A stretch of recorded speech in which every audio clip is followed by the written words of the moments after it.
महाराष्ट्र में वोटिंग के बीच बारामती सीट से चुनाव लड़ रहे अजीत पवार ने दावा किया है कि जनता उन्हें एक बार फिर विधानसभा भेजेगी। वहीं योगेंद्र पवार ने भी जीत का भरोसा जताया है।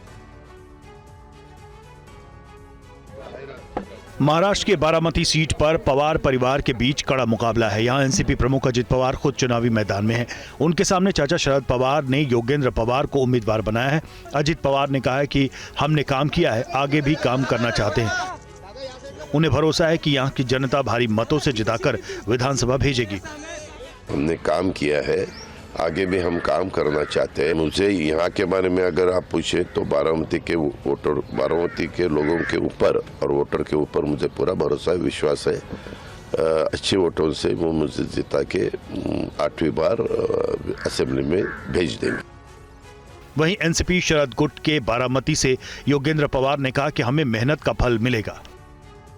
मैं, मेरा कुटुंब, परिवार, सब हमारे जो कार्यकर्ता है, सब ने बहुत मेहनत ली और अभी सिर्फ हम सब बूथ पे जाके कुछ गलत या अलग नहीं हो रहा है, अभी यही देखना है और अभी मेहनत का फल हमको 23 तारीख को मिलेगा।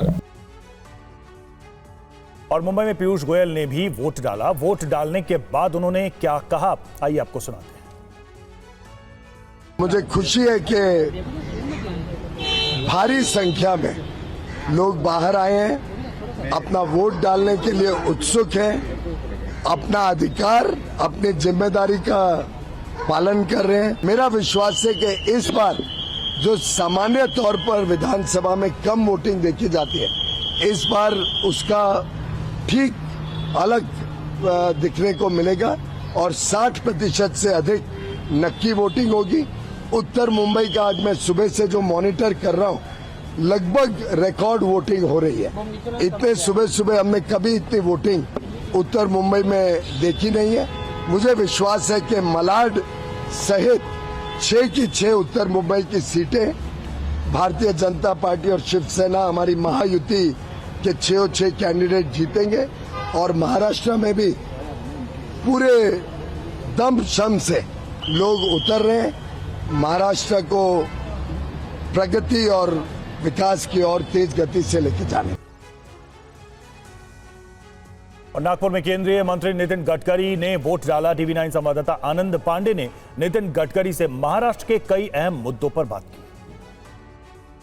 केंद्रीय मंत्री नितिन गडकरी हमारे साथ हैं। सर, आपने भी 80 से ज़्यादा सभाएं की, आपको क्या लगता है ज़मीन पे वोटर्स से क्या कनेक्ट किया? क्योंकि इस बार कई तरह के नैरेटिव चलाने की कोशिश की गई, लेकिन लास्ट वक्त हमने देखा कि सुप्रिया सुले, नाना पटोले पे बिटकॉइन को लेकर जो आरोप लगे, या आपकी पार्टी के नेता विनोद तावड़े पे कैश बांटने का आरोप लगा, क्या ज़मीन पर इसका असर हुआ?